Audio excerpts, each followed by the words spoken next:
Hello everyone, welcome to IQ Tab. So let's start with the newspaper analysis for 10th of March. Now first of all let's understand क्या हमें कौन कौन से news को discuss करना है. First of all Russia के जो फॉरेन मिनिस्टर हैं उन्होंने रिसेंटली कुछ स्टेटमेंट दिया है यूक्रेन के ऊपर in which they have said that they don't want to occupy Ukraine. तो इसमें क्या क्या चीजें इंपॉर्टेंट है उसको हम प्रॉपर्ली समझेंगे. Second will talk about a military exercise जिसका नाम है धर्म गार्जियन जो कि रिसेंटली 2022 के अंदर हुआ है. तो किस दो कंट्री के बीच में होता है और कौन कौन से ऐसे एक्सरसाइजेस हैं जो कि इंडियन आर्मी जो है और इंडियन नेवी एंड एयरफोर्स जो है वो अलग अलग कंट्री के साथ करती है उसको हम प्रॉपर्ली समझेंगे. Third will talk about European union जिन्होंने रिसेंटली टीपीडी यानी कि टेम्पररी प्रोटेक्शन डायरेक्टिव ये चीज को भी रिसेंटली लॉन्च किया है for safety of Ukrainian people. तो ये चीज क्या है और किस तरीके से काम करती है उसको भी हम प्रॉपर्ली समझेंगे. And finally will talk about mission Indradhanush जिसका एक रिसेंट रिपोर्ट आया है जिसके अंदर ये बोला गया है कि दैट ओडिशा ने यहाँ पर इस पर्टिकुलर ईयर 2022 के अंदर इसको टॉप किया है जहां पर मैक्सिमम नंबर ऑफ वैक्सीनेशंस जो डिफरेंट डिजीज के लिए जो दिए गए हैं that has been given to Odisha.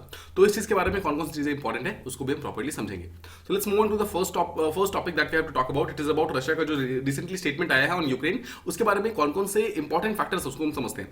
तो रिसेंटली रशिया ने ये स्टेटमेंट दिया है that they will achieve it's goal of ensuring Ukraine का न्यूट्रल स्टेटस. ना यहाँ पर बोला गया है कि वो बातचीत करेंगे और प्रॉब्लम को सॉल्व करने की कोशिश करेंगे. यूक्रेन के अंदर किसी भी टाइप का खून खराबा नहीं करना है मतलब रशिया ने रिसेंटली ये स्टेटमेंट दिया है.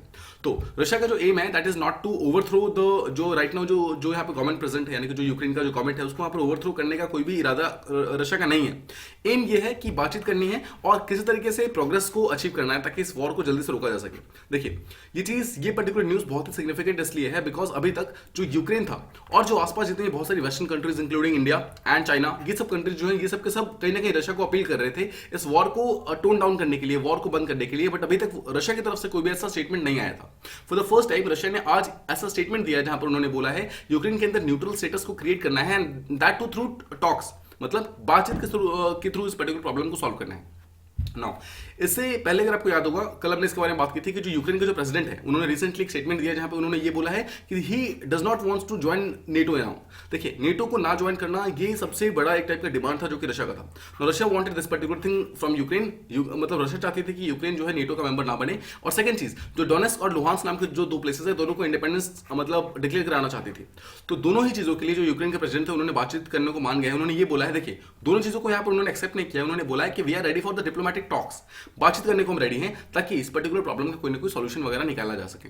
तो इसीलिए रिसेंटली जो रशिया की जो फॉरेन मिनिस्ट्री है उन्होंने एक स्टेटमेंट दिया जहां पे उन्होंने ये बोला है कि रशिया और यूक्रेन यहां पर बातचीत कर रहे हैं और दोनों ही बातचीत करते हुए इस पर्टिकुलर चीज के अंदर काफी प्रोग्रेस भी अचीव कर रहे हैं ताकि रशिया और जो यूक्रेन का वॉर है वो जल्दी से जल्दी मतलब हॉल्ट हो सकता है यहाँ पर. ठीक है. अब देखिए अगर आप बातचीत की बात करेंगे तो हम एक चीज जानते हैं जब भी दो किसी कंट्री के बीच में वॉर होती है तो बातचीत कभी मतलब किसी उन दोनों कंट्री के बीच में नहीं होती है. बातचीत हमेशा किसी थर्ड न्यूट्रल कंट्री के अंदर होती है. सिमिलरली अभी रशिया और यूक्रेन के बीच में जो वॉर हो रहा है उसकी जो बातचीत वगैरह चल रही है that is being done on Belarus और पोलैंड के बॉर्डर के ऊपर. लेट मी शो यू कि एग्जैक्टली ये चीज कहां पर है.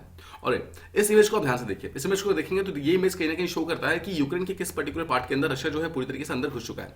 सो क्रीमिया हम जानते हैं ऑलरेडी रशिया के कंट्रोल के अंदर है. डोनेस्क और लुहांस्क की सबसे पहले रशिया के अंदर जा चुके थे. अपार्ट फ्रॉम दिस चेर्नोबिल नाम का प्लेस और कीव के नॉर्थ वाला पार्ट कोनोटॉप नाम का प्लेस स्यूमी खार्किव ये सारा का सारा रीजन जो है कहीं ना कहीं रशियन कंट्रोल के अंदर पूरी तरीके से आ गया.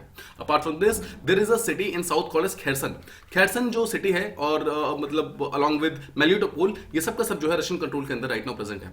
बट अपार्ट फ्रॉम दिस अगर आप देखेंगे तो there are some other cities also. First is Kyiv, second is Pryluky, third is Poltava, fourth is Dnipro. देखिए ये ऐसे सिटीज है जो काफी इंपॉर्टेंट है और सबसे इंपॉर्टेंट ये है कीव जो है एक मतलब कहीं ना कहीं आप समझ सकते हैं कि यूक्रेन का कैपिटल सिटी है. और इसके अलावा यहाँ पर जितने भी इंपॉर्टेंट मिलिट्री एसेट्स वगैरह प्रेजेंट है ना वो राइट नाउ कीव के अंदर ही प्रेजेंट है.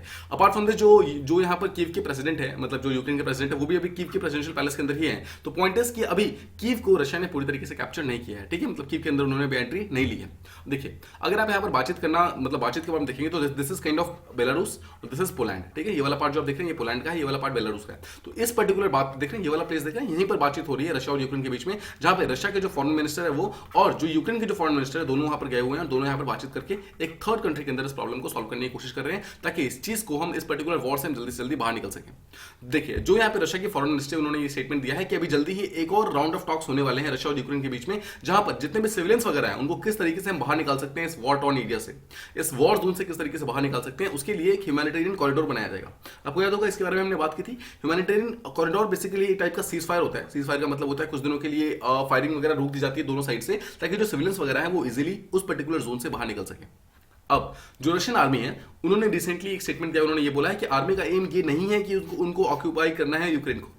सिंपल वर्ड्स में यूक्रेन को ऑक्यूपाई करने के लिए वो नहीं आ रहे हैं। और सेकंड चीज, ना ही वो वहां की गवर्नमेंट को ओवरथ्रो करने के आ रहे हैं। थर्ड चीज, ना ही वो वहां की सिविलियन पॉपुलेशन को मारना चाहते हैं। मतलब ये चीजें देखिए रशिया यहाँ पर दे रहा है, कहीं ना कहीं टाइप का एश्योरेंस प्रोवाइड कर रहा है कि वॉर ये जल्दी शायद पूरी तरीके से टोन डाउन हो सकती है और ये वॉर कहीं ना कहीं खत्म हो सकती है। इसका एक रीजन आप समझ सकते हैं कि जो सैंक्शंस वगैरह लगाए गए हैं उसके कारण जो रशिया की इकोनॉमी है वो लगातार डाउन हो रही है, डिग्रेड हो रही है। उसके कारण देखिए ऑल्दो सैंक्शन के कारण जो शॉर्ट टर्म के अंदर किसी भी टाइप का इंपैक्ट रशिया के ऊपर नहीं पड़ रहा है, बट हो सकता है कि लॉन्ग टर्म में जो इंपैक्ट पड़ रहा है उस चीज के कारण रशिया इस चीज को टोन डाउन करने को रेडी है। और अपार्ट फ्रॉम दिस एक रीजन ये भी है कि यूक्रेन के जो प्रेसिडेंट है उन्होंने दोनों ही कंडीशंस को मान लिया है और दोनों ही चीजों के बारे में बात करने को रेडी है। तो टेक्निकली रशिया की जो दोनों ही डिमांड्स थी वो कहीं ना कहीं फुलफिल हो रही है। इसी चीज के लिए रशिया यहाँ पर अपने वॉर को भी टोन डाउन करने को रेडी हो गया। अपार्ट फ्रॉम दिस, अगर आप जो प्रेसिडेंट जो रशिया के हैं व्लादिमीर पुतिन, उनका अगर आपको स्टेटमेंट याद होगा स्टार्टिंग वाला, हमने फर्स्ट या सेकंड डे की दिन ही बात किया था 24 फरवरी को जिस दिन वॉर स्टार्ट हुआ था। उन्होंने एक स्टेटमेंट दिया था, उन्होंने कहा था कि he is sending his troops inside Ukraine, Ukraine के अंदर भेज रहे हैं ताकि यूक्रेन को डीनाजीफाई किया जाए। डीनाजीफाई का मतलब होता है वो एक्चुअली नाजीज वर्ड यूज करे था। आपको याद होगा नाजीज वर्ड इससे पहले हिटलर ने यूज किया था। हिटलर ने यूज किया था अगेंस्ट एक ऐसा सेक्शन ऑफ द मतलब क्रिश्चियनिटी के अंदर एक ऐसा ग्रुप होता है जिन्हें नाजीज कहते हैं, टाइप की एथनिसिटी है, इनके अगेंस्ट टारगेटेड अटैक किया था हिटलर ने। सेम यहाँ पर जो काइंड ऑफ टारगेटेड अटैक है यहाँ पर पुतिन करना चाह रहे थे और उन्होंने एक वर्ड यूज किया था कि हम डीनाजीफाई कर रहे हैं यूक्रेन को। ठीक है। अपार्ट फ्रॉम दिस अगर आप देखेंगे तो जो रशिया है उन्होंने एक स्टेटमेंट यहां पर यह भी बोला है कि उन्होंने यूक्रेन को बेसिकली अक्यूज किया है कि वो अपनी पॉपुलेशन को इस पर्टिकुलर ह्यूमैनिटेरियन कॉरिडोर के बारे में नहीं बता रहे हैं। आपको याद होगा हमने बात की थी, 2 डिफरेंट प्लेसेस थे जहां पर ह्यूमैनिटेरियन कॉरिडोर्स को बनाया गया था, बट रशिया का कहना यह है कि जो यूक्रेन है उन्होंने अपने सिविलियन पॉपुलेशन को इसके बारे में नहीं बताया है और जो वहां के लोग हैं वो टेक्निकली प्रॉपर्ली इवैक्यूएट नहीं कर पा रहे हैं। ठीक है। इसके कारण जो प्रॉब्लम है वो काफी ज्यादा बढ़ जाती है। इसलिए कल की अगर आप बात करेंगे यानी कि वेडनेसडे यानी कि कल जो पास था उसके अंदर एक दिन का फुल सीज फायर डिक्लेयर किया गया था ताकि जितने भी सिविलियंस वगैरह है उनको इजीली एक टाइप का स्केप मिल सके, ताकि जितने भी सिविलियंस वगैरह है वो लोग बाहर निकल सके, उनको किसी भी टाइप का हार्म वगैरह ना हो। ठीक है। अपार्ट फ्रॉम दिस रशिया ने ये भी बोला है कि वो डिफरेंट टाइप की इवैक्यूएशन कॉरिडोर्स वगैरह बना रहा है। सेम मीनिंग है, जो ह्यूमैनिटेरियन कॉरिडोर्स होता है ना, सेम चीज यहाँ पे इवैक्यूएशन कॉरिडोर्स होते हैं। बेसिकली एक ऐसा एक टाइम फ्रेम प्रोवाइड करते हैं एक पर्टिकुलर प्लेस के ऊपर जहां पर किसी भी टाइप की फायरिंग नहीं होती है, जहां पे सिविलियंस इजीली उस पर्टिकुलर रीजन को क्रॉस कर सकते हैं। बट द पॉइंट इज कि उस चीज को यहाँ पर यूक्रेन ने मना कर दिया। यूक्रेन ने इसको मना इसलिए कर दिया बिकॉज कहीं ना कहीं यूक्रेन का बोलना यह है कि आपने जितने भी कॉरिडोर्स बनाए हैं उसके थ्रू आप एक रास्ता जो प्रोवाइड कर रहे हो वो रास्ता डायरेक्टली रशिया को जा रहा है। मतलब आप टेक्निकली यूक्रेनियंस को ये बोल रहे हो कि आप रशिया में मतलब आप बेसिकली रशिया में आ जाओ। तो क्या यूक्रेन कभी भी ये चीज चाहेगा कि जितने भी मतलब क्या या फिर जितने भी यूक्रेन के लोग हैं क्या वो कभी रशिया में जाना चाहेंगे? नहीं जाना चाहेंगे, because obviously Russia is the अग्रेसर है। तो रशिया में नहीं जाना चाहते हैं बिकॉज, लेकिन जो प्रपोज रूट्स वगैरह हैं वो सब के सब कहीं ना कहीं रशिया की तरफ जा रही है। इसी चीज के लिए यूक्रेनियंस भी मना कर रहे हैं और जो यूक्रेन के प्रेसिडेंट है उन्होंने भी चीज को लेने से मना कर दिया। अपार्ट फ्रॉम दिस आपको याद होगा आज के एडिटोरियल के अंदर भी हमने इसके बारे में बात की थी कि मोर देन 2 मिलियन पीपल जो कि यूक्रेन के हैं दे आर ऑलरेडी इवैक्यूएटेड। उसको इवैक्यूएशन मतलब स्टार्ट हो गई, मतलब दे हैव बिकम माइग्रेंट्स कहीं ना कहीं। सोचिए 2 हफ्ते पहले they were living peacefully in their cities, अपने अपने शहरों के अंदर अपने अपने घरों के अंदर बहुत ही पीसफुली रह रहे थे, एंड जस्ट 2 हफ्ते के अंदर दे हैव बिकम माइग्रेंट्स। उनके सबके सब जितने भी हाउसेस वगैरह हैं, जो घर वगैरह हैं, उन सबको तोड़ दिया गया है because of shelling, because of bombing, because of rocket firing and all. ठीक है। इन सब के कारण प्रॉब्लम काफी बढ़ गई है। जस्ट रिमेंबर वन थिंग कि जब भी कॉज होता है ना तो वहां पर बहुत मल्टीपल कॉजेज होती हैं। वॉर के कारण सिर्फ मिलिट्री पॉपुलेशन सिर्फ उस पर अटैक नहीं होता है, बहुत सारे ऐसे सिविलियन पॉपुलेशन होते हैं उनके घर टूट जाते हैं। सो जो कितनों का बिजनेस खत्म हो गया होगा, वहां पर कितनों की लाइवलीहुड वो पूरी तरीके से यहाँ पर अफेक्ट होना स्टार्ट हो गया होगा। नाउ वी नो कि मोर देन 1 मिलियन पीपल ऐसे हैं जो कि राइट नाउ यूक्रेन से भाग रहे हैं, who are trying to go to different countries. अब रशिया जो उनको जो स्टेटस प्रोवाइड कर रहा है that is actually leading to Russia, मतलब जो रास्ता प्रोवाइड कर रहा है वो एक्चुअली रशिया के अंदर जा रही है। बट यूक्रेनियन पीपल जो रशिया में नहीं जाना चाहते हैं, they are actually trying to enter into Poland, वो पोलैंड के अंदर घुसने की पूरी कोशिश कर रहे हैं। Now finally let me show you this particular map. इस मैप को देखिए आपको एक बार फिर से हम लेट्स ट्राई टू रिवाइज कि यूक्रेन के बॉर्डर मतलब कौन कौन से कंट्री के साथ टच करते हैं या फिर यूक्रेन के नेबर्स कौन कौन से हैं, because this is going to be very important question. First just remember कि दिस इज रशिया। रशिया तो आपको हमेशा याद रहेगा। अपार्ट फ्रॉम दिस बेलारूस भी लगातार न्यूज में है बिकॉज बेलारूस से भी अटैक हुआ, आपको याद होगा। ठीक है। बेलारूस के अंदर रशिया ने एंटर करके यहाँ से अटैक किया है। सो रशिया एंड बेलारूस को तो बिल्कुल भूलना नहीं। Apart from this we have Poland. हम जानते हैं कि यहीं पर ये मीटिंग हो रही है, जहां पे रशिया और यूक्रेन की जो मीटिंग हो रही है यहीं पे बेलारूस और पोलैंड की बॉर्डर के ऊपर हो रही है। Apart from this we have Slovakia, we have Hungary, we have Romania and just don't forget Moldova. Moldova is also very important country. ठीक है। So Moldova, Romania, Hungary, Slovakia, Poland, Belarus और Russia, ये 7 countries ऐसे हैं जो कि इसके direct neighbours हैं और ये नेबर्स जो हैं यूक्रेन को डायरेक्टली इनके एटलीस्ट कुछ बाउंड्रीज के साथ डायरेक्टली टच करती है। अपार्ट फ्रॉम दिस आपको ध्यान रखना है ब्लैक सी इसके बिल्कुल पास में है। Black Sea is the only water body जो कि इसको डायरेक्टली टच करती है और ये जो प्लेस है इसका नाम है सी ऑफ अजोव। ठीक है। सी ऑफ अजोव आपको ध्यान रखना है, यहाँ पर स्टेट ऑफ कर्च है। ठीक है। स्टेट ऑफ कर्च आपको याद है, इसके बारे में हमने बात की हुई है। स्टेट ऑफ कर्च भी यहाँ पर प्रेजेंट है। तो जितने भी ऐसी चीजें हैं जो कि मैपिंग पॉइंट ऑफ व्यू से इंपॉर्टेंट है उसको हम टाइम एंड अगेन बार बार उसको रिवाइज करते रहेंगे ताकि आप ये चीजें बिल्कुल आपको याद हो जाए और ये चीजें आप एग्जामिनेशन के अंदर भूलो ना। तो ये था हमारा फर्स्ट टॉपिक। आई होप आपको ये चीज प्रॉपर्ली समझ आ गया। Now let's move to the next one. यहाँ बात करने वाले हैं धर्म गार्जियन के बारे में। देखिए, धर्म गार्जियन एक टाइप का मिलिट्री एक्सरसाइज हुआ है जो कि रिसेंटली इंडिया ने किया है with Japan. Just remember this thing. So Dharma Guardian के बारे में one thing that can be asked is कि कौन कौन सी दो कंट्री के बीच में हुआ है, तो आपको ध्यान रखना वो इंडिया और जापान के बीच में हुआ है। कर्नाटक के अंदर देयर इज अ मतलब एक टाइप का रेजिमेंट है जिसका नाम है Maratha light infantry regiment, not important obviously. वहीं पर ये रिसेंटली ये हुआ है। इसका मतलब क्या है, धर्म गार्जियन 2022 कहां पे हुआ है, इंडिया के अंदर हुआ है। जस्ट रिमेंबर दिस थिंग, ठीक है। सो आपको कर्नाटक याद रखने की जरूरत नहीं है, बट जस्ट रिमेंबर कि इंडिया के अंदर हुआ और ये बायलैटरल है। बायलैटरल है मतलब इंडिया और जापान के बीच में एनुअली होता है, हर साल होता है, और एक बार इंडिया के अंदर होता है, अगली बार जापान के अंदर, फिर इंडिया के अंदर, फिर जापान के अंदर। तो इस बार वाला जो हुआ है 2022 वाला, वो इंडिया के अंदर हुआ है। इंडिया के अंदर बेसिकली कर्नाटक नाम का जो जगह है वहीं पर ये चीज हुआ है। तो जैसा हमने देखा एनुअली होता है और 2018 से लगातार हो रहा है, ठीक है। और इसका जो बेसिकली मेन एम होता है कि जितने भी सेमी अर्बन एरियाज हैं या फिर जितने भी अर्बन एरियाज हैं उन सब में, या फिर जितने भी जंगल एरियाज हैं उन सब एरियाज में किसी भी टाइप का कोई भी अगर हलचल वगैरह है, किसी भी टाइप की कोई भी अगर प्रॉब्लम वगैरह है, कोई भी ऑपरेशन वगैरह है, उसको प्रॉपर्ली किया जा सके। अपार्ट फ्रॉम दिस, देखिए जो धर्म गार्जियन है ना, वो स्पेशल एम्फेसिस देता है एक चीज के ऊपर। वो बोलता है कि ग्लोबल टेररिज्म को फाइट करना है अगर, तो ग्लोबल टेररिज्म स्पेशली ऐसी टेररिज्म जो कि मतलब ऐसे टेररिस्ट वगैरह जो कि लोगों के अंदर घुल मिल जाते हैं, उन टेररिस्ट से किस तरीके से फाइट कर सकते हैं, जो कि अर्बन एरियाज के अंदर रहते हैं, सेमी अर्बन एरियाज के अंदर रहते हैं, उन सबसे किस तरीके से फाइट कर सकते हैं, उसी चीज के ऊपर स्पेशल एम्फेसिस यहाँ पर किया गया है। उसके लिए जो भी किसी भी टाइप की टेक्निकल स्किल्स वगैरह चाहिए, उन सब चीजों को यहाँ पे प्रोवाइड किया गया है। अपार्ट फ्रॉम दिस, आपको ध्यान रखना है कि इंडिया की कौन सी ऐसे डिफेंस फोर्सेस है जो कि इस पर्टिकुलर चीज को करती है। तो आपको ध्यान रखना है इंडिया की जो आर्मी है वो जापान की आर्मी के साथ चीज करती है। मतलब ये धर्म गार्जियन जो है वो इंडियन आर्मी का जापान आर्मी के साथ ये एक टाइप का एक्सरसाइज है। तो ये दोनों ही कंट्री के बीच में जो इंटरऑपरेबिलिटी है ना, उस चीज को भी काफी इंक्रीज कर देती है। दोनों आपस में साथ में मिलकर काफी अच्छा ऑपरेट कर पाते हैं। टोटल 12 दिनों का एक्सरसाइज है। No one is going to ask you कितने दिनों का है, उसको बिल्कुल याद रखने की जरूरत नहीं। अपार्ट फ्रॉम दिस एग्जैक्टली करते क्या है, कौन कौन से एक्सरसाइजेस वगैरह इस चीज के अंदर इसको इंक्लूड किया गया है। तो राइट नाउ जितने भी सेमी अर्बन एरियाज है, अच्छा what is semi urban areas, देखिए 3 यहाँ पर डिफरेंट टाइप के मतलब ब्रांचेस होते हैं। One is rural economy, second is called semi urban and third is called urban. So rural economy के बाद जो हल्का डेवलप होता है उसे कहते हैं सेमी अर्बन, उसके बाद जो और ज्यादा डेवलप होता है उसे कहते हैं अर्बन एरियाज, ठीक है। अर्बन एरियाज जो आप सिंपली एक सिटी समझ सकते हैं, और इसके अलावा एक स्मार्ट सिटीज नाम का एक नया कंसेप्ट आ गया है। But obviously right now India के अंदर स्मार्ट सिटीज प्रेजेंट नहीं है, दे आर जस्ट फ्यूचर। मतलब ये हमारे फ्यूचर का प्लान है, जब ये बनेगा तो उसको भी हम इस पर्टिकुलर क्लासिफोल्ड के अंदर इंक्लूड कर लेंगे। राइट नाउ जितने भी सेमी अर्बन एरियाज है, यानी कि जो रूरल से ऊपर है, इसका मतलब क्या है, सेमी अर्बन एरिया के अंदर काफी सारा जंगल भी होगा और काफी सारा डेवलपमेंट भी होगा। तो दोनों चीजें इसके अंदर इंक्लूड होती है। तो इन सब एरियाज के अंदर जो भी रेट्स वगैरह होते हैं जो कि टेररिस्ट के हाइडआउट्स के ऊपर होंगे, जितने भी हाउस के अंदर इंटरवेंशन करके, मतलब हाउस के अंदर घुस के अगर किसी एक पर्टिकुलर पर्सन को पकड़ना हो, अगर अनआर्म्ड कॉम्बैट हो, मतलब बिना किसी गन वगैरह के अगर किसी के साथ कॉम्बैट फाइट करनी हो, या फिर क्लोजली किसी के साथ फाइट करना हो, बेसिकली जितनी भी ऐसी चीजें हैं जो कि आपको क्लोज कॉम्बैट में हेल्प कर सकती हैं, इन सब चीजों की ट्रेनिंग वगैरह धर्म गार्जियन के अंदर दी जाती है। And that is given by India and Japan, दोनों आपस में एक दूसरे को देते हैं। अपार्ट फ्रॉम दिस और कौन कौन से ऐसे एक्सरसाइजेस हैं जो कि इंडिया और जापान साथ में करते हैं, तो फर्स्ट इज शिन्यू मैत्री। शिन्यू मैत्री को ध्यान रखना, शिन्यू मैत्री भी एक टाइप का जापानीज मतलब इंडिया और जापान के बीच का एक टाइप का बायलैटरल एक्सरसाइज है, जो कि दोनों ही कंट्री के एयरफोर्स जो होते हैं वो आपस में मिलकर साथ में करते हैं, ठीक है। तो शिन्यू मैत्री एयरफोर्स करते हैं इंडिया और जापान के। Alright, next is JIMEX. JIMEX वगैरह आप ब्रेक करेंगे तो आपको ये बहुत ईजिली याद हो जाएगा। देखिए जाइमेक्स का फुल फॉर्म होता है जापान इंडिया मिलिट्री एक्सरसाइज, ठीक है। तो आपको याद हो गया, जापान इंडिया मिलिट्री एक्सरसाइज। तो जो जाइमेक्स है वो बहुत ही सिंपल है, ये भी टाइप का बायलैटरल है। और आपको ध्यान रखना है जो एम है ना यहाँ पर, जो मिलिट्री एक्सरसाइज है, एम का मतलब आप सिंपली इसको मैरीटाइम भी समझ सकते हैं। तो मैरीटाइम होगा तो आपको और ज्यादा इजीली समझ आ जाएगा। तो एम का मतलब बेसिकली मैरीटाइम, यानी कि नेवल पावर से रिलेटेड है। और जापान और इंडिया इसको भी बायलैटरली हर साल करते हैं, यानी कि एनुअली करते हैं। Apart from this we have Sahyog Kaijin जो है, ये भी एक टाइप का बायलैटरल एक्सरसाइज है, और दोनों ही कंट्री की जो कोस्ट गार्ड है वो साथ में आके करती है। तो लेट्स ट्राई टू रिवाइज। धर्म गार्जियन जो है वो आर्मी है, इंडिया जापान की दोनों साथ में करती है। शिन्यू मैत्री जो होती है वो दोनों ही कंट्री के जो एयरफोर्स वगैरह है वो दोनों साथ में करती है। जाइमेक्स जो है दोनों कंट्री की नेवी साथ में करती है। And apart from this we have Sahyog Kaijin, जो कि दोनों कंट्री की जो कोस्ट गार्ड है वो साथ में क्या करती है, ठीक है। अपार्ट फ्रॉम दिस इसके अलावा और भी बहुत सारे ऐसे मतलब ऐसे एक्सरसाइजेस हैं जो काफी इंपॉर्टेंट है, और इन सब एक्सरसाइज के बारे में हमें कहीं ना कहीं मालूम होना चाहिए। स्पेशली वो एक्सरसाइजेस जो कि पिछले एक साल के अंदर हुई है, उसके बारे में आपको डेफिनेटली याद करते रहना है। ऑलराइट, देखिए जब भी कोई चीज न्यूज में आएगी ना, उस चीज को आप हल्का ध्यान में देखिए, मतलब उसको हल्का ध्यान में रखिए, और उसके बारे में जो भी स्पेसिफिकेशन है उसको आप देख लीजिए। That is more than enough, because question उन्हीं में से कोई आएगा जो कि लगातार न्यूज के अंदर है।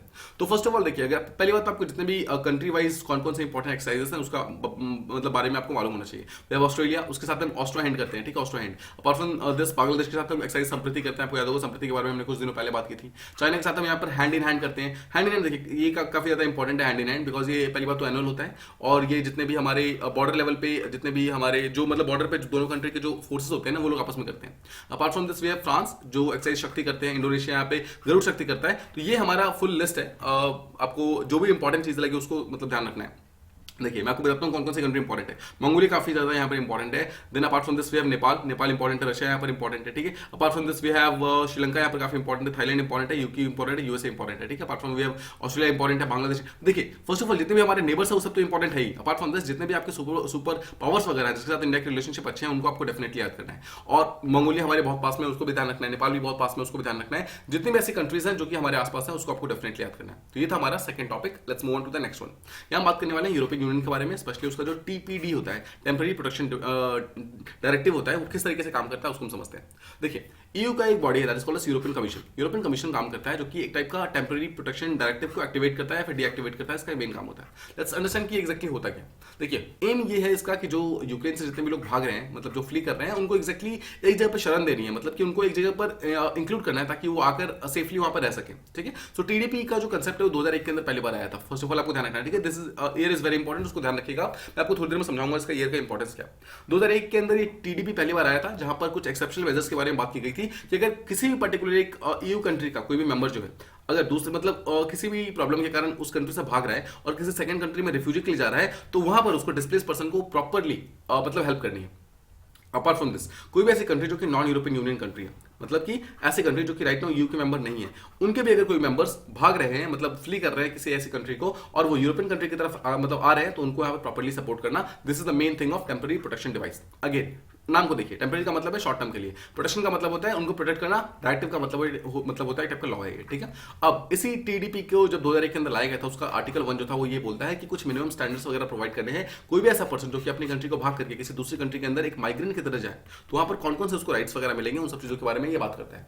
कौन कौन से राइट्स हैं उसको हम थोड़ी देर में समझेंगे। बट एक चीज आप समझिए, जब भी ईयू ऐसी चीजें प्रोवाइड करेगा ना, जब भी सोचिए यूरोपियन यूनियन के कंट्रीज जो है किसी नॉन यूरोपियन यूनियन के मेंबर्स को अगर अपने यहाँ पर शरण देंगी तो कहीं ना कहीं वो डिस्पैरिटीज को रिड्यूस करने की कोशिश कर रही है। और अपार्ट फ्रॉम दिस जितने भी रिफ्यूजीज वगैरह हैं उन सबको इक्वली ट्रीट करने की कोशिश कर रही है, ताकि देखिए यहाँ पर वो किसी का धर्म या फिर किसी का कंट्री ये सब नहीं पूछ रहे हैं। दे आर नॉट आस्किंग कि ये हिंदू मुस्लिम है तो आएंगे या फिर कोई और है तो नहीं आएंगे, ठीक है। Apart from this they are not even saying कि एक पर्टिकुलर कंट्री का है तो आएंगे या फिर नहीं आएंगे।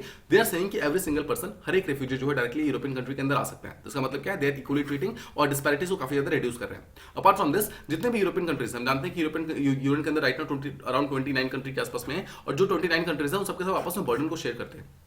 मतलब ऐसा नहीं है कि सारे के सारे जितने भी रेफ्यूजीज होंगे सबके सब एक ही कंट्री के अंदर आएंगे। जितने भी डिफरेंट कंट्रीज है हर एक कंट्री कुछ कुछ रेफ्यूजीज को अपने पास लेगी और उन सबको यहाँ पर एक प्रॉपर टाइप का कुछ टाइम के लिए यानी शॉर्ट ड्यूरेशन के लिए उन सबके प्रॉपर्ली रिसीव करेगी और उनके जितने प्रॉब्लम्स वगैरह है उनको सॉल्व करने की कोशिश करेगी, ठीक है। ये इसका मेन काम है। लेट्स ट्राई टू अंडरस्टैंड कि एक्जैक्टली टीपीटी का स्टार्ट कब हुआ था। देखिए जब कोल्ड वॉर यहाँ पे फिनिश होता है, कोल्ड वॉर का फिनिश हुआ 1991 के अंदर। कोल्ड वॉर जब फिनिश होता है तो उस टाइम यूएसएसआर यहाँ पर पूरी तरीके से डिसइंटीग्रेट हो गया। जब यहाँ पर यूएसएसआर जब यहाँ पर डिसइंटीग्रेट होता है तो बहुत सारी जो छोटी छोटी कंट्रीज थी ना वो उन्होंने आपस में आर्म कॉन्फ्लिक्ट वगैरह स्टार्ट हो गए, मतलब आपस में पावर के कारण, मतलब पावर को लेने के लिए काफी सारे आर्म कॉन्फ्लिक्ट वगैरह स्टार्ट हो गए। उसके कारण बहुत सारे लोग यहाँ पर घर वगैरह पूरी तरीके से टूट गया और वो डिस्प्लेस हो गए and they started becoming refugees, और रिफ्यूजीज और माइग्रेंट की तरह वो एक जगह से सेकंड मूव करने लगे। That is why European union ने क्या किया, इन सारे के सारे रेफ्यूजीज को प्रॉपर्ली अपने कंट्री के अंदर बुलाने के लिए टीडीपी नाम का एक चीज लेकर आया, टेम्पररी प्रोटेक्शन डिवाइस लेकर आया 2001 के अंदर। बट आपको ध्यान रखना है कि ऑल्दो ये लेकर तो आए थे बट इस चीज को ये प्रॉपर्ली यूज नहीं कर पाए थे, मतलब 2001 के अंदर लाने के बावजूद भी इस चीज को यूज नहीं कर पाए थे बिकॉज मेजॉरिटी ऑफ जो लोग थे वो लोग डिफरेंट कंट्री के अंदर जाके बैठ गए, ठीक है। अब अगर वो टीडीपी को यूज नहीं कर पाए थे तो उसका एग्जैक्टली मतलब क्या है। उससे पहले लेट्स ट्राई टू अंडरस्टैंड कि जो भी यूरोपियन कंट्रीज वगैरह होंगी उसके कंट्री के अंदर जो भी बेनिफिशियरीज वगैरह आएंगे, जो भी माइग्रेंट्स आएंगे, जो भी ये सब लोग सब आएंगे, उनका एग्जैक्टली बेनिफिट्स क्या होगा।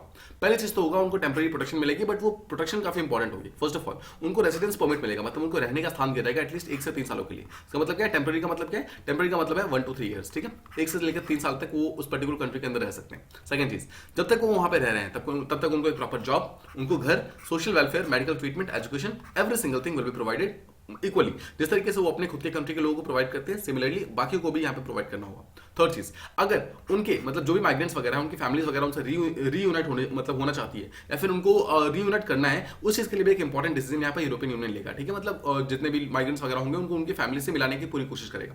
अपार्ट फ्रॉम दिस किसी भी टाइप का हॉस्पिटल का कोई प्रोसीजर वगैरह है उन सबका एक्सेस उनको प्रॉपर्ली दिया जाएगा, ठीक है। तो ये सब चीजें काफी इंपॉर्टेंट थी इस टीडीपी के लिए। और अपार्ट फ्रॉम दिस देखिए एक चीज और समझिए, जो टीडीपी है ना वो यूरोपियन यूनिटी को कहीं ना कहीं शो करता है against Russia. Right now Ukraine के लिए उन्होंने एक टाइप का यूरोपियन यूनिटी को मतलब यूनिटी को उन्होंने स्टार्ट किया।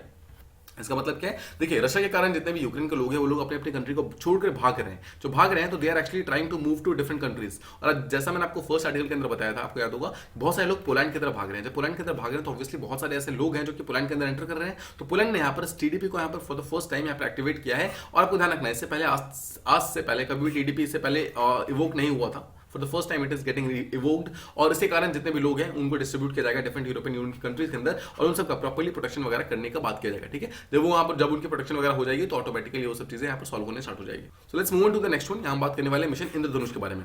Now first of all let me tell you कि मिशन इंद्रधनुष क्या है। ये एक टाइप का वैक्सीनेशन स्ट्रेटजी है। Now vaccination is not related to COVID. यहाँ पर कोविड की वैक्सीनेशन के बारे में बात नहीं हो रही है। यहाँ पर 12 डिफरेंट डिजीज वगैरह है, उस 12 डिफरेंट डिजीज के वैक्सीनेशन का जो एक टाइप का स्टेप है, उसी चीज को इंद्रधनुष बोला जाता है। What is Indradhanush? First of all देखिए, आप जानते हैं कि जो इंद्रधनुष होता है उसका इंग्लिश वर्ड क्या होता है? रेनबो।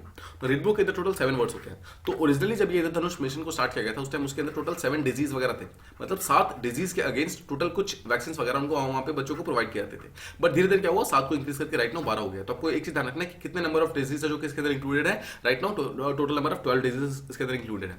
और अपार्ट फ्रॉम दिस आप देखिए इस पर्टिकुलर इमेज में एक चीज देख रहे होंगे 4.0। तो इसका मतलब क्या है, ये लगातार खुद को इवॉल्व कर रहा है। देखिए जो इंद्रधनुष था ना, वो पहले भी तो 1.0 आया, फिर 2.0 आया, फिर 3.0 आया। राइट नाउ जो राइट नाउ चल रहा है उसे कहते हैं 4.0। तो इसी चीज के बारे में हम थोड़ा डिटेल में समझने की कोशिश करते हैं कि एक्जैक्टली क्या है। राइट नाउ अभी कोविड का वैक्सीनेशन कंप्लीट हो गया, जैसा हम जानते हैं। ठीक है, मतलब बहुत सारे मतलब लोगों को यहाँ पर वैक्सीनेशन वगैरह मिला है। इस चीज को अगर हम छोड़ भी दें, मतलब कोविड के वैक्सीनेशन को जरा साइड में रखिए, बाकी जितने भी डिजीज वगैरह हैं उन सब कुछ वैक्सीनेशन के बारे में बात करते हैं। That actually comes under mission Indradhanush. अब अगर हम मिशन इंद्रधनुष के बारे में बात करेंगे तो राइट नाउ एक डेटा आया है जो कि ये शो करता है कि ओडिशा हैज बिकम द ऐसा स्टेट जिन्होंने हाईएस्ट नंबर ऑफ इम्यूनाइजेशन वगैरह प्रोवाइड किया है डिफरेंट बच्चों को, एंड डिफरेंट जो एज ग्रुप के लोग सब है जिनको भी बेसिकली टाइप का वैक्सीन वगैरह मिलना होता है, उनमें से ऑलमोस्ट 90.5% लोगों को यहाँ पर वैक्सीनेशन पूरी तरीके से प्रोवाइड किया गया।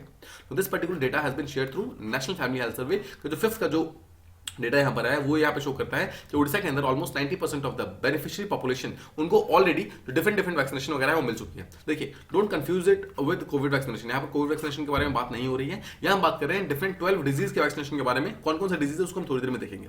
अपार्ट फ्रॉम दिस देखिए एक चीज और समझिए कि राइट नाउ जो इंद्रधनुष का जो प्लान चल रहा है दैट इज 4.0, इसके कौन कौन से डिफरेंट प्लान वगैरह है उसको भी हम अभी थोड़ी देर में समझने वाले हैं। देखिए जैसा हमने देखा कि ओडिशा के अंदर टोटल, देखिए आपको ध्यान रखना है, टोटल ओडिशा के अंदर टोटल अराउंड 30 डिस्ट्रिक्ट के आसपास है। उनमें से 20 डिस्ट्रिक्ट ऐसी हैं जिसमें से मतलब इस 20 डिस्ट्रिक्ट के अंदर 90% से ज्यादा जो पॉपुलेशन है उनको पूरी तरीके से यहाँ पे इम्यूनाइज किया जा चुका है। अपार्ट फ्रॉम दिस जो बाकी 10 डिस्ट्रिक्ट यहाँ पे प्रेजेंट है उनके अंदर 90% मतलब होने वाला है, अभी पूरी तरीके से हुआ नहीं है, बट इनके यहाँ पर जो इम्यूनाइजेशन वगैरह है जो डिफरेंट डिजीज के लिए वो भी यहाँ पर काम जारी है। तो कौन कौन से यहाँ पर डिस्ट्रिक्ट है वो चीज ऑब्वियसली हमारे लिए इंपॉर्टेंट नहीं है। No one is going to ask you कौन कौन से डिस्ट्रिक्ट को यहाँ पर पूरी तरीके से वैक्सीनेट नहीं किया गया। देखिए this is the most important thing, 12 total different type के डिजीज वगैरह हैं। इन सबके डिजीज के अगेंस्ट में बचाने के लिए ये जो मिशन इंद्रधनुष है उसको स्टार्ट किया गया था। ठीक है, अब कोई भी ऐसा पर्सन, कोई भी ऐसा बच्चा जिसको पूरे के पूरे 12 डिजीज के वैक्सीन मिल जाते हैं उनको उससे बोलते हैं कि वो फुल्ली यहाँ पर इम्यूनाइज हो चुका है। तो कौन कौन सा डिजीज है उसको हम देख लेते हैं। फर्स्ट इज टीबी यानी कि tuberculosis. Apart from this we have polio, we have diphtheria, we have jaundice, we have tetanus, we have whooping cough, we have brain fever, HIV, measles, pneumonia, diarrhoea, rubella, Japanese fever and others. ठीक है, these are some of the vaccines. Now ये कुछ disease हैं जो कि इसके अंदर include किया गया है। ये सारे के सारे डिजीज ऐसे हैं जो कि मिशन इंद्रधनुष के अंदर आते हैं। अब let's talk about vaccination drive. जो एक वैक्सीनेशन जो कि मिशन इंद्रधनुष के अंदर होता है टोटल 3 राउंड्स के अंदर होता है, और तीनों ही राउंड्स के अंदर कुछ नंबर ऑफ वैक्सीन हर एक में दिए जाते हैं। जैसे कि जो पहला राउंड होता है उसके अंदर टोटल 3 वैक्सीन मिलती हैं, अगले के अंदर 3 मिलती है, और जो बाकी जो मतलब जो 6 बच गई वो नेक्स्ट के अंदर मिलती है। तो इस तरीके से होता है। अब देखिए apart from this let's understand कि सबसे पहले वैक्सीनेशन किसको दी जाती है। ठीक है, सबसे पहले देखिए वो सारे के सारे लोग जो जिनको अभी तक की वैक्सीनेशन नहीं मिली है, मतलब जो डिफरेंट डिजीज की जो 12 डिजीज है उनकी वैक्सीनेशन वगैरह उनको नहीं मिली है, या फिर कोई भी ऐसी प्रेग्नेंट वुमेन जिनको पार्शियली वैक्सीनेशन मिली है, मतलब उनको पूरी तरीके से वैक्सीनेटेड नहीं है, उनको भी यहाँ पर अभी वैक्सीनेशन वगैरह दिया जा रहा है। अपार्ट फ्रॉम दिस ये वैक्सीनेशन 3 राउंड्स के अंदर हो रहा है। डेटा आपको ध्यान रखने की जरूरत नहीं है, बट ये बेसिकली अलग अलग राउंड्स के अंदर ये हो रहा है। ठीक है, अब देखिए अपार्ट फ्रॉम दिस वो सारे के सारे बच्चे जो कि माइग्रेंट्स है, मतलब वो सारे के सारे लोग जो कि माइग्रेंट्स है उनके बच्चे जो है उनको अलग अलग टाइप के टेटनस का, वुपिंग कफ का, डायरिया का, फीवर का, इन सबका जो ट्रीटमेंट वगैरह है, जो भी वैक्सीन वगैरह है वो सब पहले ही प्रोवाइड किया जा रहा है। अपार्ट फ्रॉम दिस वो सारे के सारे बच्चे जिनका बर्थ यहाँ पर होम के अंदर हुआ है पिछले 2 सालों के अंदर, उनको भी यहाँ पर जो वैक्सीनेशन वगैरह है मतलब डिफरेंट डिजीज की उनको जैसे पोलियो का जो वैक्सीनेशन है उसको देने की बात की जा रही है। देखिए एक चीज समझिए, जो भी बच्चों को वैक्सीन वगैरह मिलती है ना वो इस चीज के ऊपर डिपेंडेंट होता है कि कोई एक पर्टिकुलर बच्चा जो है वो अपने बर्थ को रजिस्टर कराएगा, मतलब जो उसके पेरेंट्स वगैरह वो उस पर्टिकुलर बच्चे के बर्थ को रजिस्टर कराएंगे। तो ऑब्वियसली जब उस बर्थ को रजिस्टर कराएंगे तो क्या होगा, ऑटोमेटिकली जो सिटी का जो हेल्थ ऑफिशियल होंगे उनको मालूम चल जाएगा कि आज के दिन इतने बच्चों की यहाँ पर बर्थ हुई है, तो एक पर्टिकुलर डे के द्वारा मतलब एक पर्टिकुलर डे के दिन उन सारे के सारे बच्चों को पोलियो का वैक्सीन वगैरह दे सकते हैं।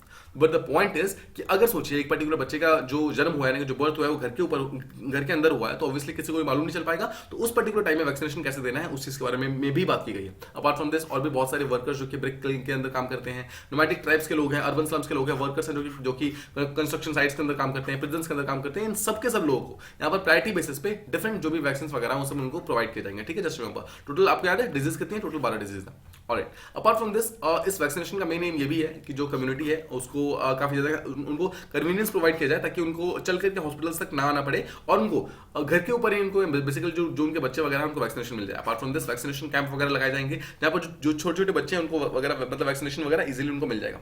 अपार्ट फ्रॉम दिस जितने भी कम्युनिटी के लीडर्स होते हैं, एनजीओ होते हैं, पंचायती राज इंस्टीट्यूशन के जो रिप्रेजेंटेटिव्स हैं, आंगनवाड़ी के जो मतलब लोग हैं, आशा के जो लोग हैं, ये सब के सब जो है इनको काम दिया गया है कि आपको अवेयरनेस फैलाना है, लोगों को बताना है कि एक पर्टिकुलर प्लेस पे कहां पर वैक्सीनेशन वगैरह मिल रही है ताकि लोग सब वहां पर आ सकें और इस पर्टिकुलर वैक्सीनेशन को प्रॉपर्ली यूज कर सकें।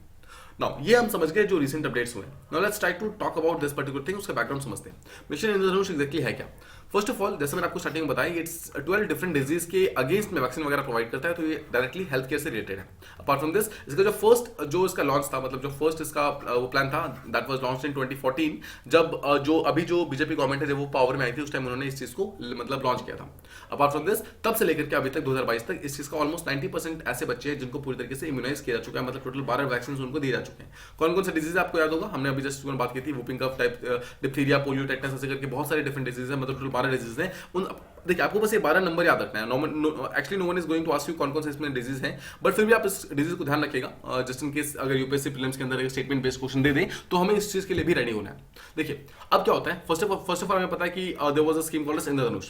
देन उस इंद्रधनुष को यहाँ पर अपग्रेड करके there was a scheme that was brought, उसे कहते हैं इंटेंसिफाइड मिशन इंद्रधनुष, मतलब क्या है IMI।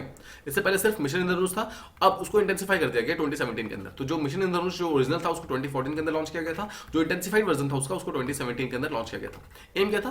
एम सिंपल सा है कि उसको इंटेंसिफाई करना था, जो भी इम्यूनाइजेशन का ड्राइव है उसको और ज्यादा मतलब वो करना है, इंक्रीज करना है। और ऐसे सारे के सारे बच्चे जिनकी उम्र 2 साल से कम है उन सब बच्चों को पोलियो का, टेटनस का और जो भी 12 जो डिफरेंट वैक्सीन वगैरह उनको सही टाइप पे उनको सबको वैक्सीन वगैरह प्रोवाइड करना है। अपार्ट फ्रॉम दिस वो सारे के सारे प्रेग्नेंट वुमेन्स जो कि रूटीन इम्यूनाइजेशन के अंदर जो कि रह गई हैं, उनको वैक्सीनेशन वगैरह नहीं मिली है डिफरेंट डिजीज के लिए, उन सबको यहाँ पर वैक्सीनेशन वगैरह प्रोवाइड किया जाएगा। ठीक है, अपार्ट फ्रॉम दिस देखिए एम वगैरह यहाँ पर 2020 के लिए रखा गया था, बट इसका एम जो है चेंज करके 2018 कर दिया गया और 2018 तक हमने ऑलमोस्ट 90% जो कवरेज वगैरह था उसको हमने अचीव कर लिया। That was actually very very good thing. Now 2017 के अंदर हमने ये प्लान किया था मिशन इंटेंसिफाइड मिशन इंद्रधनुष, उसको 2018 के अंदर हमने उसका प्लान रखा था और वो चीज यहाँ पर कंप्लीट भी हो गया, तो उसको 2019 के अंदर यानी कि इसको हमने और ज्यादा इंटेंसिफाई कर दिया, इंटेंसिफाइड मिशन इंद्रधनुष 2.0, मतलब उसका हमने फिर से उसका अपग्रेड कर दिया कहीं ना कहीं। अब एम हमारा ये था कि जितने भी अनरीच्ड लोग हैं, मतलब अनरीच्ड मतलब ऐसी पॉपुलेशन जहां तक अभी भी वैक्सीनेशन नहीं पहुंचा है वहां तक वैक्सीनेशन को पहुंचाना है। ठीक है, स्पेशली ऐसे बच्चे जो कि अभी तक वैक्सीन जिनको नहीं मिला है, फिर ऐसे प्रेग्नेंट वुमेन, उन सब तक वैक्सीन अभी हमें रिसेंटली पहुंचाना है। एम क्या था? एम ये था कि आपको याद होगा सस्टेनेबल डेवलपमेंट गोल्स, जिसको एम करने का, जिसको अचीव करने का जो टाइम है हमारे पास 2030 तक का है, उस पर्टिकुलर सस्टेनेबल डेवलपमेंट गोल को अचीव करना है 2030 से पहले, स्पेशली जो उसका एसडीजी नंबर 6 है जहां पर चाइल्ड डेथ्स को मतलब बचाने की बात की जाती है, उस चीज को यहाँ पर बचाने की बात की जा रही है। ठीक है, तो उस चीज को भी यहाँ पर अचीव करना है। अपार्ट फ्रॉम दिस ऐसी पॉपुलेशन जो कि बहुत ही डिफिकल्ट टू रीच है, मतलब ऐसे ट्राइबल पॉपुलेशन जहां पर हम पहुंच नहीं पाते हैं, उन ट्राइबल्स तक इस वैक्सीन को पहुंचाना है, स्पेशली यूपी एंड बिहार के अंदर। ठीक है, यूपी एंड बिहार को यहाँ पर स्पेशल इंफेसिस दिया गया 2.0 इंटेंसिफाइड मिशन इंद्रधनुष 2.0 के अंदर यहाँ पर यूपी और बिहार के ऊपर स्पेशल फोकस दिया गया, जहां पर ये बोला गया कि दोनों स्टेट के ऊपर हम स्पेशल ध्यान देंगे। अब देखिए अगर आप समझिएगा तो कौन कौन से मिनिस्ट्रीज इस पर्टिकुलर मिशन इंद्रधनुष के अंदर इंक्लूडेड है। First of all we have ministry of Panchayati Raj, बहुत ही नॉर्मल है बिकॉज ऑब्वियसली जितने भी विलेजेस वगैरह हैं, जो भी रूरल एरियाज के लोग हैं, उन सबको यहाँ पर वैक्सीनेशन वगैरह प्रोवाइड करना है। Apart from this we have ministry of women and development, this is very normal obviously women and child development, because बच्चों और वुमेन जो प्रेग्नेंट वुमेन है उनको और जो बच्चे वगैरह हैं उनको यहाँ पर वैक्सीनेशन वगैरह दिया जाता है। Apart from this we have ministry of youth affairs. Now ये यूथ अफेयर्स जो है इस चीज के लिए यहाँ पे इन्वॉल्व हुई है जितने भी गर्ल चाइल्ड्स हैं जो कि एक पर्टिकुलर एज से पहले अगर उनका मतलब अगर वो मॉम बन जाती है, यानी कि मदर बन जाती है, तो उनको ऑब्वियसली एक प्रेग्नेंट वुमन को एक प्रॉपर्ली वैक्सीनेशन वगैरह चाहिए होता है। And apart from this urban development का जो मिनिस्ट्री है वो भी इस के अंदर इंक्लूडेड है। सो आपको ध्यान रखना है पंचायती राज का ministry, women and child development, youth affairs और जो अर्बन डेवलपमेंट है, चारों ही मिनिस्ट्रीज के अंदर डायरेक्टली इंक्लूडेड है, जो कि सबके सब मिलकर मिशन इंद्रधनुष को सक्सेसफुल बनाने की पूरी कोशिश कर रहे हैं। अब देखिए 2018 के अंदर हम समझ गए। अब क्या हुआ उसके बाद क्या होता है, कोविड पैंडेमिक आता है। कोविड पैंडेमिक आने के कारण 2020 के अंदर वो सारे के सारे लोग जिनको बच्चों को, प्रेग्नेंट वुमेन को, जिनको वैक्सीनेशन नहीं मिल पाया था, उस चीज को अचीव करने के लिए हमने इंटेंसिफाइड मिशन इंद्रधनुष 3.0 को लॉन्च किया, जिसके थ्रू वो सारे के सारे लोग जिनको वैक्सीनेशन वगैरह नहीं मिला है, उन 12 डिजीज के अगेंस्ट उन सबको वैक्सीनेशन वगैरह प्रोवाइड किया गया। और रिसेंटली 2022 के अंदर, 2021 के लास्ट के अंदर एक्चुअली इंटेंसिफाइड मिशन इंद्रधनुष 4.0 को लॉन्च किया गया है, जो कि मिनिस्टर ऑफ हेल्थ ने रिसेंटली लॉन्च किया है, जहां पर ये बोला गया है कि वो सारे के सारे वुमेन्स जिनको कोविड के कारण या फिर किसी भी पर्टिकुलर रीजन के कारण अगर वो अनवैक्सीनेटेड है, यानी कि उन 12 डिजीज के अगेंस्ट उनको वैक्सीनेशन नहीं मिला है, तो अगेन उनको यहाँ पर वैक्सीनेशन वगैरह दिया जा चुका है, मतलब दिया जा सकता है। और अपार्ट फ्रॉम दिस ऐसे सारे के सारे बच्चे जिनकी एज 2 साल से कम है, उन सबको भी इसके अंदर इंक्लूड किया जाएगा, यानी कि उनको घर जाकर मतलब डिफरेंट डिफरेंट वैक्सीनेशन वगैरह प्रोवाइड की जाएगी। तो ये था हमारा आज का डिस्कशन। आई होप आपको सारी चीजें प्रॉपर्ली समझ आ गई होंगी। आज के कुछ क्वेश्चन है जिसको आपको ट्राई करना है।